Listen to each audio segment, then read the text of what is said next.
नीचे यार्ड में रिकॉन भेड़ियों के साथ भाग गया। ब्रायन अपनी खिड़की की सीट से देखता रहा।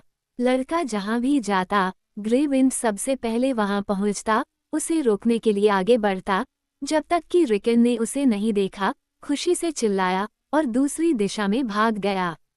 शैगीडॉग उसके पीछे पीछे भागता, अगर दूसरे भेड़िए बहुत करीब आ जाते तो घूमता और झपटता। उसका फर इतना काला हो गया था कि वो पूरी तरह काला हो गया था और उसकी आंखें हरी आग की तरह थीं। ब्रायन की गर्मी सबसे आखिर में आई। वह चांदी और धुएं जैसा था, उसकी आंखें पीली सोने की थीं जो सब कुछ देख सकती थीं। ग्रे विंड से छोटा और ज्यादा सावधान। ब्रायन को लगा कि वो सबसे होशियार है। जब रिकन छोटे छोटे पैरों पर कठोर मिट्टी पर दौड़ रहा था, तो वह अपने भाई की बेदम हंसी सुन सकता था। उसकी आंखें जलने लगीं। वह वहां नीचे जाकर हंसना और दौड़ना चाहता था। इस विचार से क्रोधित होकर ब्रायन ने आंसू गिरने से पहले ही उन्हें दबा लिया। उसका 8वां नाम दिवस आ गया था और चला गया था। वह अब लगभग एक वयस्क व्यक्ति बन चुका था, रोने के लिए बहुत बूढ़ा। ये सरासर झूठ था। उसने सपने में कौवे को याद करते हुए कड़वाहट से कहा, मैं उड़ नहीं सकता, मैं दौड़ भी नहीं सकता। कौवे सब झूठे होते हैं। बूढ़ी नान ने कुर्सी पर बैठकर सुई धागा का काम करते हुए सहमति जताई। मुझे कौवे के बारे में एक कहानी पता है। मुझे और कहानियां नहीं चाहिए, ब्रायन ने झल्लाते हुए कहा। उसकी आवाज में चिड़चिड़ापन था। उसे एक बार ओल्ड नान और उसकी कहानियां पसंद थीं पहले, लेकिन अब यह अलग था। अब वे उसे पूरे दिन उसके साथ छोड़ देते थे ताकि वह उस पर नजर रख सके, उसे साफ सुथरा रखना और उसे अकेलेपन से दूर रखना, लेकिन उसने तो उसे और भी बदतर बना दिया। मुझे तुम्हारी बेवकूफ़ी भरी कहानियों से नफरत है। बूढ़ी औरत ने उसे देखकर बिना दांतों के मुस्कुराया। मेरी कहानियाँ नहीं, मेरे छोटे मालिक, मेरी नहीं। कहानियाँ मेरे सामने और मेरे बाद आपके सामने भी हैं। वो बहुत बदसूरत बूढ़ी औरत थी, ब्रायन ने द्वेषपूर्ण ढंग से सोचा। सिकुड़ी हुई और झुर्रीदार, लगभग अंधी, सीढ़ियां चढ़ने के लिए बहुत कमजोर। उसके सिर पर सिर्फ कुछ सफ़ेद बाल बचे थे जो उसके गुलाबी रंग के धब्बेदार सिर को ढक रहे थे। कोई भी वास्तव में नहीं जानता था कि वो कितनी उम्र की थी, लेकिन उसके पिता ने कहा कि जब वो एक लड़का था तब भी उसे ओल्ड नान कहा जाता था। वह निश्चित रूप से विंटरफेल की सबसे बूढ़ी व्यक्ति थी, शायद 7 राज्यों की सबसे बूढ़ी व्यक्ति। नान महल में ब्रांडन स्टॉक की गीली नस के रूप में आई थी, जिसकी मां उसे जन्म देते समय मर गई थी। वह लॉर्ड रिकॉर्ड, ब्रायन के दादा, या शायद एक छोटा भाई, या लॉर्ड रिकॉर्ड के पिता का भाई था। कभी कभी ओल्ड नान ने इसे एक तरह से बताया और कभी कभी दूसरे तरह से। सभी कहानियों में छोटा लड़का 3 साल की उम्र में गर्मी की ठंड से मर गया, लेकिन ओल्ड नान अपने बच्चों के साथ विंटरफेल में ही रही। जब राजा रॉबर्ट ने सिंहासन जीता तो उसने अपने दोनों बेटों को युद्ध में खो दिया था और उसके पोते को बैलन ग्रेजॉय के विद्रोह के दौरान पाइके की दीवारों पर मार दिया गया था। उसकी बेटियां बहुत पहले ही शादी करके चली गई थीं और मर गई थीं। उसके खून से बचा हुआ सिर्फ होडोर था, जो एक सरल दिमाग वाला विशालकाय व्यक्ति था जो अस्तबल में काम करता था, लेकिन बूढ़ी नान बस जिंदा रही, अपनी सुई धागा का काम करती रही और अपनी कहानियां सुनाती रही। मुझे परवाह नहीं कि वे किसकी कहानियां हैं, ब्रायन ने उससे कहा, मुझे उनसे नफरत है। उसे कहानियां नहीं चाहिए थी और उसे ओल्ड नान भी नहीं चाहिए थी। उसे अपनी माँ और पिता चाहिए थे। वह समर के साथ दौड़ना चाहता था। वह टूटे हुए टॉवर पर चढ़ना चाहता था और कौवों को मकई खिलाना चाहता था। वह अपने भाइयों के साथ फिर से अपने टट्टू की सवारी करना चाहता था। वह चाहता था कि यह पहले जैसा हो। मैं एक लड़के की कहानी जानती हूँ जिसे कहानियों से नफरत थी, बूढ़ी नान ने अपनी बेवकूफ़ी भरी छोटी सी मुस्कान के साथ कहा। उसकी सुइयां हर समय चलती रहीं, क्लिक क्लिक क्लिक, जब तक कि ब्रायन उस पर चिल्लाने के लिए तैयार नहीं हो गया। वह जानता था कि यह कभी वैसा नहीं होगा जैसा पहले था। कौवे ने उसे धोखा देकर उड़ने के लिए उकसाया था, लेकिन जब वह जागा तो वह टूट चुका था और दुनिया बदल चुकी थी। वे सभी उसे, उसके पिता और उसकी मां को छोड़कर चले गए थे। और उसकी बहनें और यहाँ तक कि उसका नाजायज भाई जॉन भी। उसके पिता ने वादा किया था कि वो किंग्स लैंडिंग तक असली घोड़े पर सवार होकर जाएगा, लेकिन वे उसके बिना ही चले गए थे। मास्टर लुविन ने लॉर्ड एडार्ड के पीछे एक संदेश के साथ एक पक्षी भेजा था, और दूसरा माँ के पास और तीसरा जॉन ऑन द वॉल के पास, लेकिन कोई जवाब नहीं मिला था।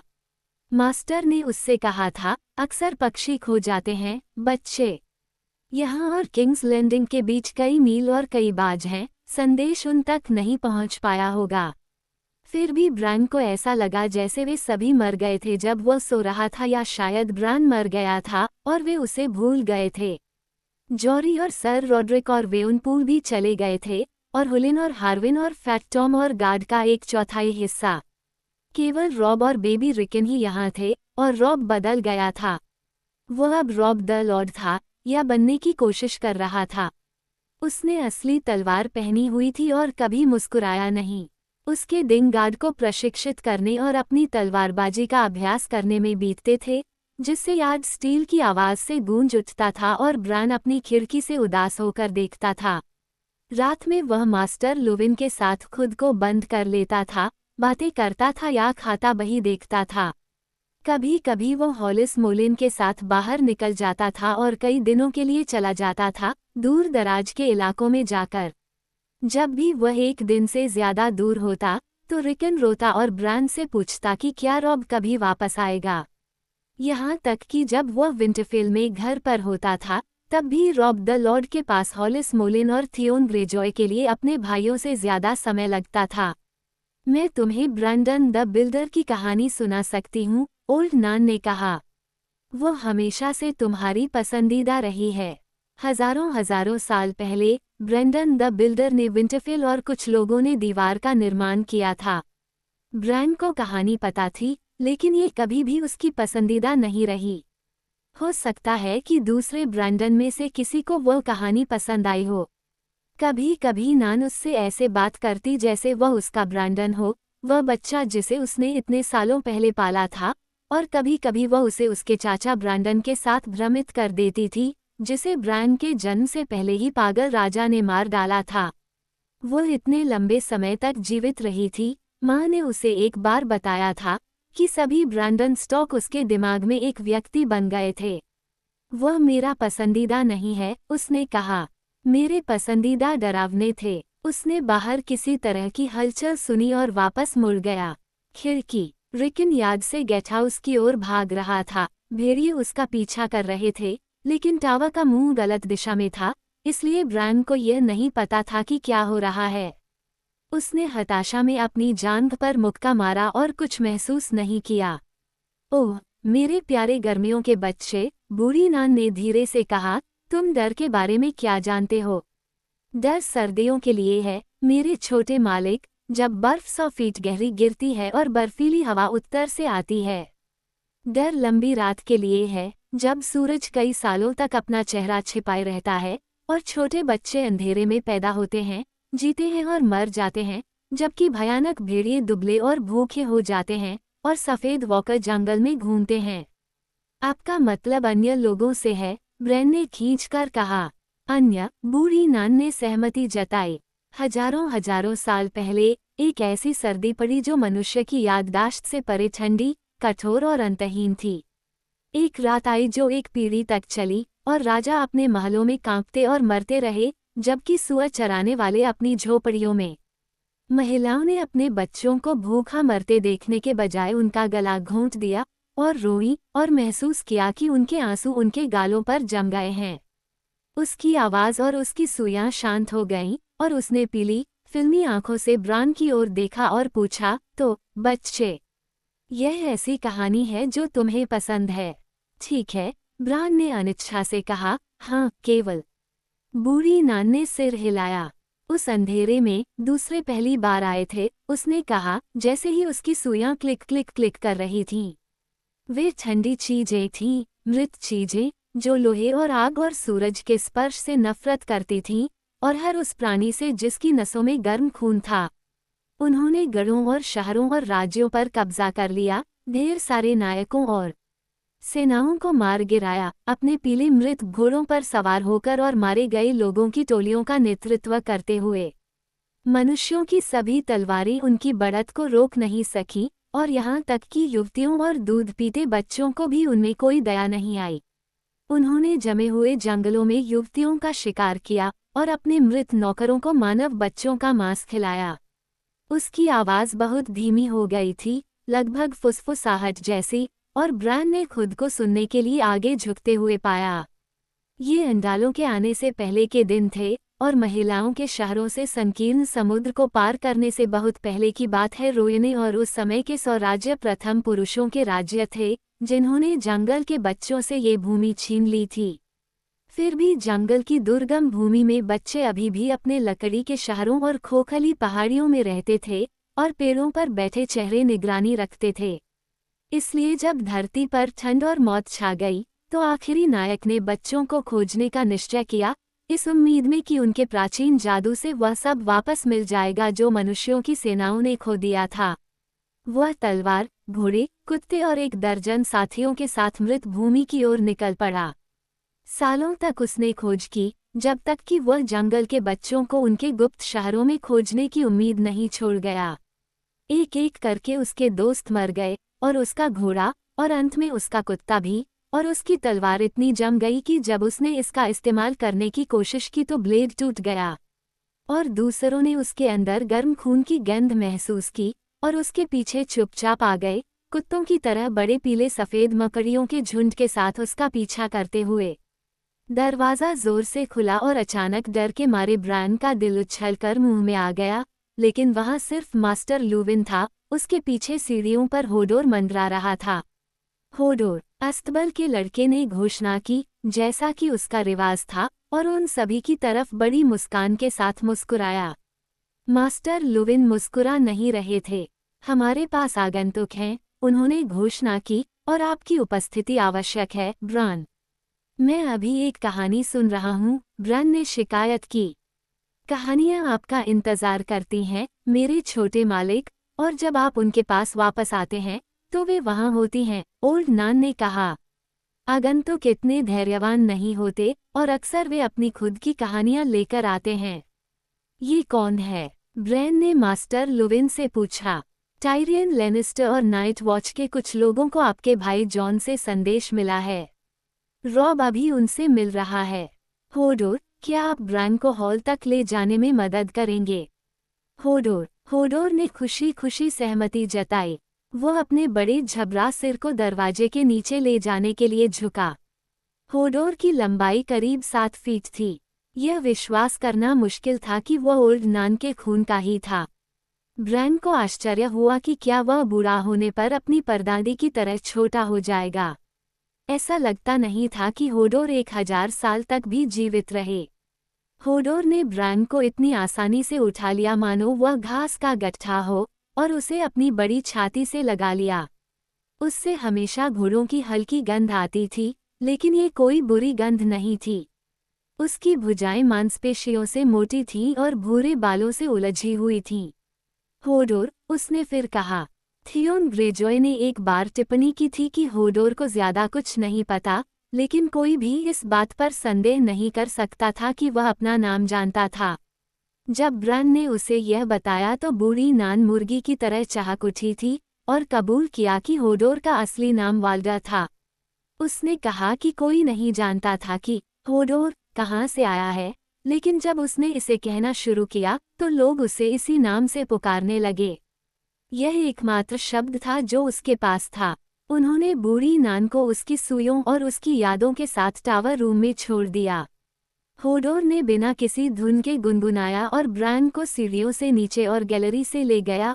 उसके पीछे पीछे मास्टर लुविन भी था, जो अस्तबल के लंबे कदमों के साथ चलने की जल्दी में था। रॉब पिता की ऊंची सीट पर बैठा था, रिंगमेल और उबला हुआ चमड़ा पहने हुए, और रॉब द लॉर्ड का सख्त चेहरा। थियोन ग्रेजॉय और हॉलिस मोलिन उसके पीछे खड़े थे। 1 दर्जन गार्डमैन ऊंची सनकरी खिड़कियों के नीचे ग्रे पत्थर की दीवारों पर खड़े थे। कमरे के केंद्र में बोना अपने नौकरों और नाइट वॉच के काले रंग में 4 अजनबियों के साथ खड़ा था। ब्रैन को हॉल में गुस्से का एहसास हो गया था जब होडोर उसे दरवाजों के अंदर ले गया। रॉब रॉब द लॉर्ड की आवाज में कह रहा था, नाइट वॉच का कोई भी आदमी विंटरफेल में स्वागत योग्य है, जब तक वह रहना चाहे। उसकी तलवार उसके घुटनों पर थी, पूरी दुनिया को दिखाई देने वाली नंगी तलवार। ब्रैन को भी पता था कि बिना म्यान वाली तलवार से मेहमान का स्वागत करने का क्या मतलब होता है।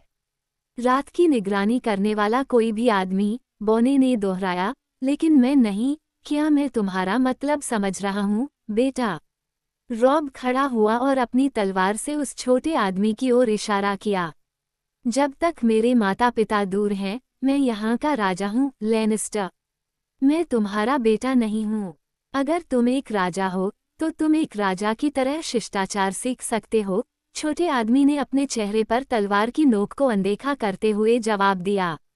ऐसा लगता है कि तुम्हारे कमीने भाई में तुम्हारे पिता की सारी खूबियां हैं। जॉन, होडोर की बाहों से ब्रैन ने हौंफते हुए कहा। बोना उसकी ओर देखने लगा। तो ये सच है, लड़का जीवित है। मैं इस पर यकीन नहीं कर सकता। तुम स्टार्क्स को मारना मुश्किल है। तुम लेनिस्टर्स को ये याद रखना चाहिए, रॉब ने अपनी तलवार नीचे करते हुए कहा।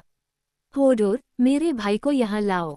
होडोर, होडोर ने कहा, और वो मुस्कुराते हुए आगे बढ़ा और ब्रैन को स्टार्क्स की ऊंची सीट पर बिठाया, जहां विंटरफेल के लॉर्ड्स उन दिनों से बैठे थे जब वे खुद को उत्तर में राजा कहते थे।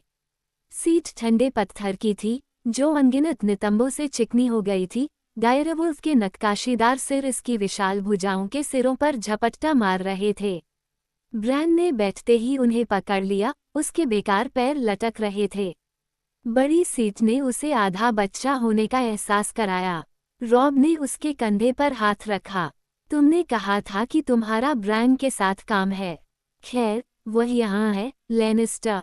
ब्रैन को टायरियन लैनिस्टर की आंखों का एहसास असहजता से हो रहा था। एक काली और एक हरी थी, और दोनों उसे देख रहे थे, उसका अध्ययन कर रहे थे, उसका वजन कर रहे थे। मुझे बताया गया है कि तुम बहुत अच्छे पर्वतारोही थे, ब्रैन, छोटे आदमी ने आखिरकार कहा। मुझे बताओ, तुम उस दिन कैसे गिर गए? मैं कभी नहीं, ब्रैन ने जोर देकर कहा। वो कभी नहीं गिरा, कभी नहीं, कभी नहीं। मास्टर लुविन ने धीरे से कहा, बच्चे को गिरने या उससे पहले हुई चढ़ाई के बारे में कुछ भी याद नहीं है। जिज्ञासु हूँ, टायरियन लैनिस्टर ने कहा। मेरा भाई सवालों के जवाब देने के लिए यहाँ नहीं है, लैनिस्टर, रॉब ने रूखेपन से कहा। अपना काम करो और चले जाओ। मेरे पास तुम्हारे लिए एक उपहार है, बॉने ने ब्रैन से कहा। क्या तुम्हें ये पसंद है?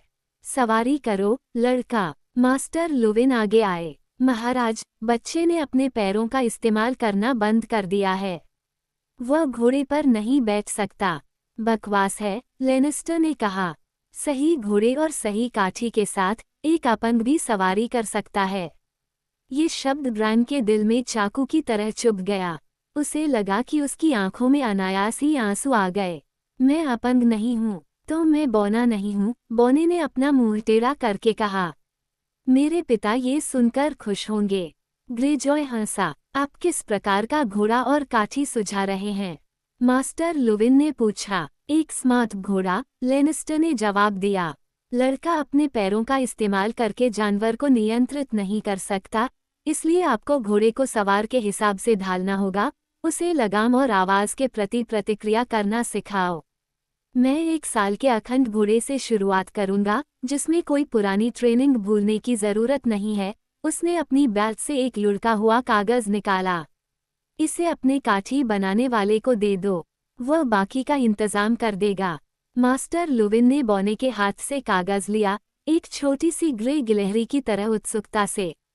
उसने उसे खोला, उसका अध्ययन किया। मैं समझ गया, आप बहुत बढ़िया चित्र बनाते हैं, मेरे स्वामी। हाँ, ये काम करना चाहिए। मुझे खुद ही इस बारे में सोचना चाहिए था। यह मेरे लिए आसान था, मास्टर। यह मेरी अपनी काठी से बहुत अलग नहीं है। क्या मैं सच में उड़ पाऊंगा?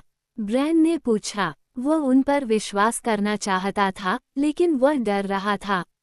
शायद ये सिर्फ एक और झूठ था। कौवे ने उससे वादा किया था कि वो उड़ सकता है। तुम ऐसा करोगे? बौने ने उससे कहा। और मैं तुमसे कसम खाता हूँ बेटा, घोड़े पर सवार होकर तुम उनमें से किसी के बराबर लंबे हो जाओगे। रॉब स्टॉक हैरान लग रहा था। क्या ये कोई जाल है, लैनिस्टर? ब्रैन तुम्हारे लिए क्या है? तुम उसकी मदद क्यों करना चाहते हो? तुम्हारे भाई जॉन ने मुझसे ये पूछा था, और मेरे दिल में अपंगों, कमीनों और टूटी फूटी चीज़ों के लिए एक कोमल जगह है। टायरियन लैनिस्टर ने अपने दिल पर हाथ रखा और मुस्कुराया। यार्ड का दरवाज़ा खुल गया। हॉल में सूरज की रोशनी फैल रही थी। तभी रिकन सांस फूलते हुए अंदर घुसा। उसके साथ डायरवुल्फ भी थे। लड़का दरवाजे के पास रुक गया, उसकी आंखें चौड़ी हो गईं, लेकिन भेड़िए आ गए। उनकी आंखों ने लैनिस्टर को ढूंढ लिया, या शायद उन्होंने उसकी गंध पकड़ ली। समर ने पहले गुर्राना शुरू किया। ग्रे विंड ने उसे पहचान लिया। वे छोटे आदमी की ओर बढ़े, एक दाएं से और एक बाएं से। भेड़ियों को आपकी गंध पसंद नहीं है, लैनिस्टर, थियोन ग्रेजॉय ने टिप्पणी की। शायद अब मुझे विदा ले लेनी चाहिए, टायरियन ने कहा। उसने एक कदम पीछे लिया और शैगेडॉग उसके पीछे छाया से बाहर आया, गुर्राता हुआ। लैनिस्टर पीछे हट गया और समर दूसरी तरफ से उस पर झपटा। वो लड़खड़ाता हुआ भाग गया, उसके पैर अस्थिर हो गए, और ग्रे विंड ने उसकी बांह पर झपट्टा मारा, दांतों से उसकी आस्तीन फाड़ दी और कपड़े का एक टुकड़ा फाड़ दिया। नहीं, ब्रैन ने ऊंची सीट से चिल्लाते हुए कहा, जब लैनिस्टर के आदमी अपने स्टील के लिए पहुंचे।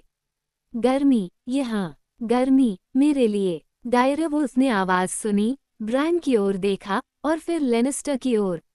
वो छोटे आदमी से दूर, पीछे की ओर रेंगता हुआ गया, और ब्रैन के लटकते पैरों के नीचे बैठ गया। रॉब ने अपनी सांस रोक रखी थी।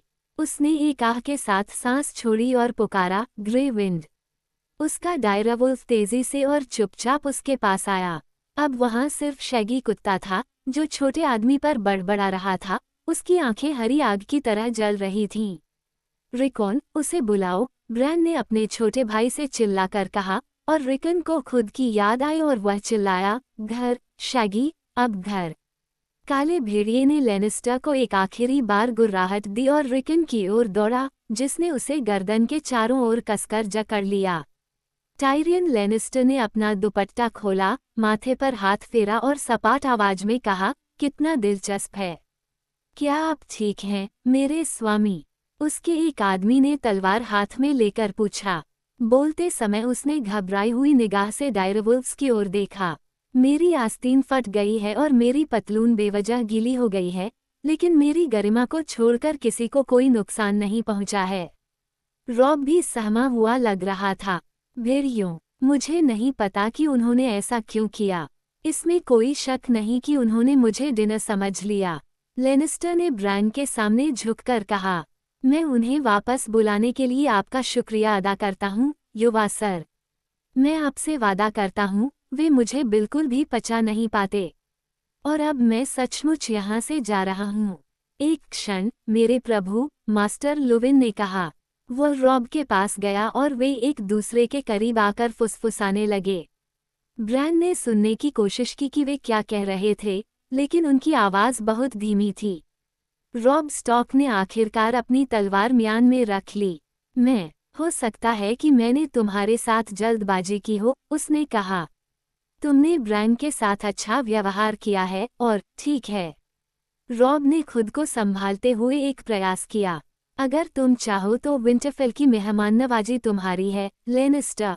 मुझे अपनी झूठी शिष्टता से बचा लो, बेटा।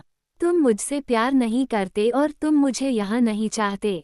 मैंने तुम्हारी दीवारों के बाहर, सर्दियों के शहर में एक सराय देखी है। मैं वहाँ एक बिस्तर ढूंढ लूँगा, और हम दोनों आराम से सो जाएंगे। कुछ ताकतों के लिए मैं शायद एक सुंदर लड़की भी ढूंढ लूँ जो मेरे लिए चादरें गर्म कर दे। उसने काले भाइयों में से एक से बात की, जो एक टेढ़ी पीठ और उलझी हुई दाढ़ी वाला एक बूढ़ा आदमी था। योरेन, हम भोर में दक्षिण की ओर चलेंगे। इसमें कोई संदेह नहीं कि तुम मुझे सड़क पर पाओगे। ये कहकर वह बाहर निकल गया, अपने छोटे पैरों पर संघर्ष करते हुए हॉल के पार, रिकन के पास से होते हुए दरवाजे से बाहर निकल गया। उसके आदमी उसके पीछे पीछे चल रहे थे। नाइट वॉच के 4 लोग बचे रहे। रॉब ने अनिश्चितता से उनकी ओर देखा। मैंने कमरे तैयार कर लिए हैं और आपको सड़क की धूल धोने के लिए गर्म पानी की कमी नहीं होगी। मुझे उम्मीद है कि आप आज रात मेज पर हमारा सम्मान करेंगे। उसने ये शब्द इतने अजीब तरीके से कहे कि ब्रायन ने भी ध्यान दिया। यह एक भाषण था जो उसने सीखा था, दिल से निकले शब्द नहीं, लेकिन काले भाइयों ने फिर भी उसका धन्यवाद किया। समर ने टावर की सीढ़ियों पर उनका पीछा किया, जबकि होडोर ने ब्रायन को वापस अपने बिस्तर पर ले जाया। बूढ़ी नान अपनी कुर्सी पर सो रही थी। होडोर ने कहा, होडोर, अपनी परदादी को उठाया और उसे ले गया, धीरे से खर्राटे लेते हुए, जबकि ब्रायन सोच रहा था। रॉब ने वादा किया था कि वह ग्रेट हॉल में नाइट वॉच के साथ दावत कर सकता है। समर, उसने पुकारा। भेड़िया बिस्तर पर उछल पड़ा। ब्रायन ने उसे इतनी जोर से गले लगाया कि वह अपने गाल पर गर्म सांस महसूस कर सकता था। मैं अब सवारी कर सकता हूँ, उसने अपने दोस्त से फुसफुसाया।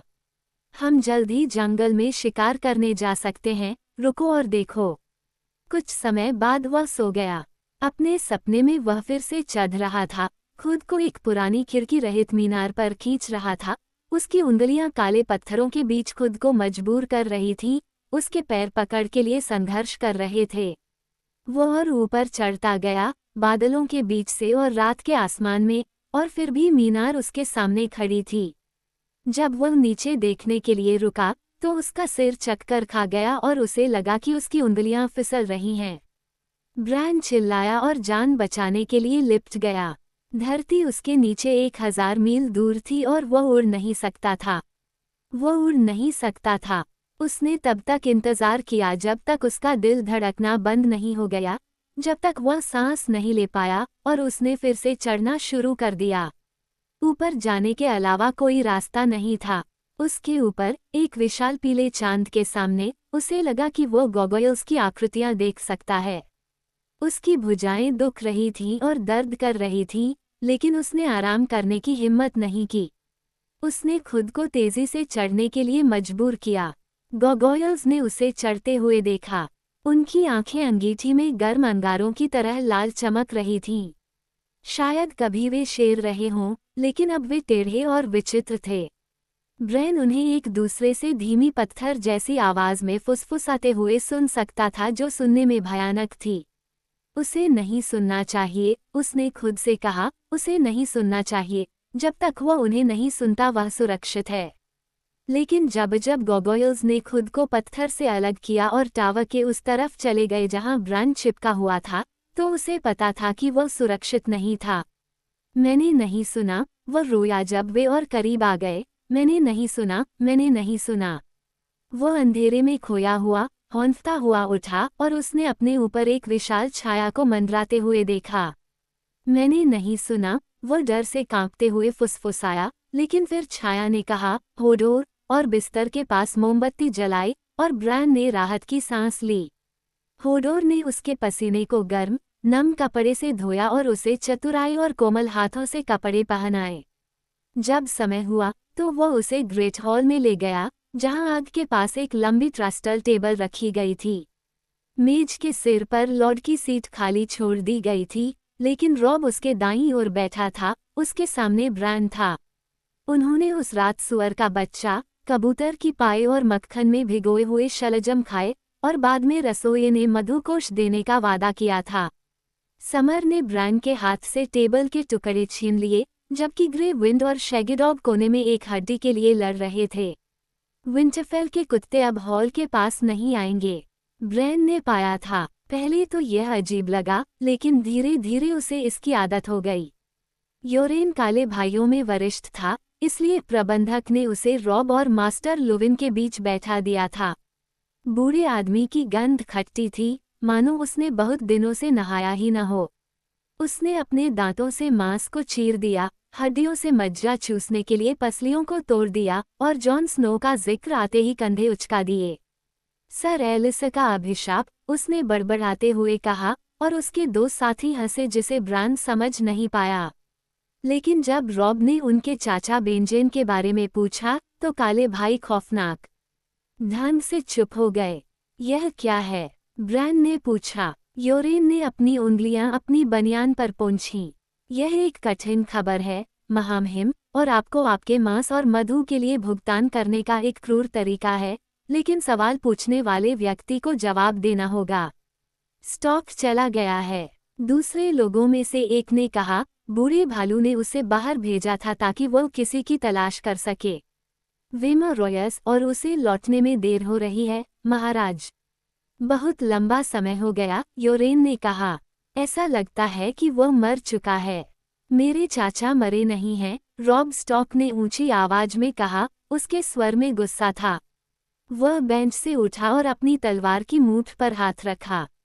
क्या तुमने सुना? मेरे चाचा मरे नहीं हैं। उसकी आवाज पत्थर की दीवारों से टकराकर गूंजी और ब्रान अचानक डर गया। बूढ़े खट्टी महक वाले योरेन ने रॉब की तरफ देखा, वह प्रभावित नहीं हुआ। आप जो भी कहें, महाशय, उसने कहा। उसने अपने दांतों के बीच मांस का एक टुकड़ा चूसा। काले भाइयों में सबसे छोटा भाई अपनी सीट पर असहजता से हिल गया। दीवार पर कोई भी आदमी बेंजेन स्टॉक से बेहतर प्रेतवादित जंगल को नहीं जानता। वह अपना रास्ता खोज लेगा। ठीक है, योरेन ने कहा, हो सकता है कि वह ऐसा करे और हो सकता है कि वह ऐसा न करे। अच्छे लोग पहले भी उन जंगलों में गए हैं और कभी बाहर नहीं आए। ब्रान को सिर्फ ओल्ड नान की कहानी याद आ रही थी, जिसमें अन्य लोगों और आखिरी नायक के बारे में बताया गया था, जिसे सफ़ेद जंगल में मरे हुए लोगों और शिकारी कुत्तों की तरह बड़ी मकड़ियों ने पीछा किया था। वो एक पल के लिए डर गया, जब तक उसे याद नहीं आया कि कहानी का अंत कैसे हुआ था। बच्चे उसकी मदद करेंगे, उसने अचानक कहा, जंगल के बच्चे। थियोन ग्रेजॉय ने ठहाका लगाया और मास्टर लुविन ने कहा, ब्रान, जंगल के बच्चे हजारों सालों से मर चुके हैं और गायब हो चुके हैं। अब उनमें से केवल पेड़ों पर दिखने वाले चेहरे ही बचे हैं। यहाँ नीचे, शायद ये सच हो, मास्टर, योरेन ने कहा, लेकिन दीवार के ऊपर, कौन कहेगा? वहाँ ऊपर, एक आदमी हमेशा यह नहीं बता सकता कि कौन जीवित है और कौन मृत है। उस रात, जब प्लेटें साफ हो चुकी थीं, रॉब ने ब्रान को खुद ही बिस्तर पर ले गया। ग्रे विंड आगे चल रहा था और समर उसके पीछे पीछे आ रहा था। उसका भाई अपनी उम्र के हिसाब से मजबूत था और ब्रान चिथड़ों के बंडल की तरह हल्का था, लेकिन सीढ़ियां खड़ी और अंधेरी थीं और जब वे ऊपर पहुंचे तो रॉब की सांस फूल रही थी। उसने ब्रान को बिस्तर पर लिटाया, उसे कंबल ओढ़ाया और मोमबत्ती बुझा दी। कुछ देर तक रॉब अंधेरे में उसके पास बैठा रहा। ब्रान उससे बात करना चाहता था, लेकिन उसे समझ नहीं आ रहा था कि क्या कहे। हम तुम्हारे लिए एक घोड़ा ढूंढ लेंगे, मैं वादा करता हूँ, रॉब ने आखिरकार फुसफुसाते हुए कहा। क्या वे कभी वापस आएंगे? ब्रान ने उससे पूछा। हाँ, रॉब ने अपनी आवाज़ में इतनी उम्मीद के साथ कहा कि ब्रान को पता चल गया कि वह सिर्फ रॉब द लॉर्ड की नहीं बल्कि अपने भाई की आवाज़ सुन रहा है। माँ जल्द ही घर आ जाएंगी। हो सकता है कि जब वह आए तो हम उनसे मिलने के लिए निकल जाएं। क्या उन्हें तुम्हें घोड़े पर देखकर आश्चर्य नहीं होगा? अंधेरे कमरे में भी ब्रान अपने भाई की मुस्कान महसूस कर सकता था। और उसके बाद, हम सवारी करेंगे, दीवार देखने के लिए उत्तर की ओर जाएंगे। हम जॉन को ये भी नहीं बताएंगे कि हम आ रहे हैं, हम बस एक दिन वहाँ होंगे, तुम और मैं। यह एक रोमांच होगा, एक रोमांच, ब्रान ने उदास होकर दोहराया। उसने अपने भाई को रोते हुए सुना। कमरा इतना अंधेरा था कि वह रॉब के चेहरे पर आंसू नहीं देख पाया, इसलिए उसने आगे बढ़कर उसका हाथ पकड़ा। उनकी उंगलियां आपस में लिपटी हुई थीं।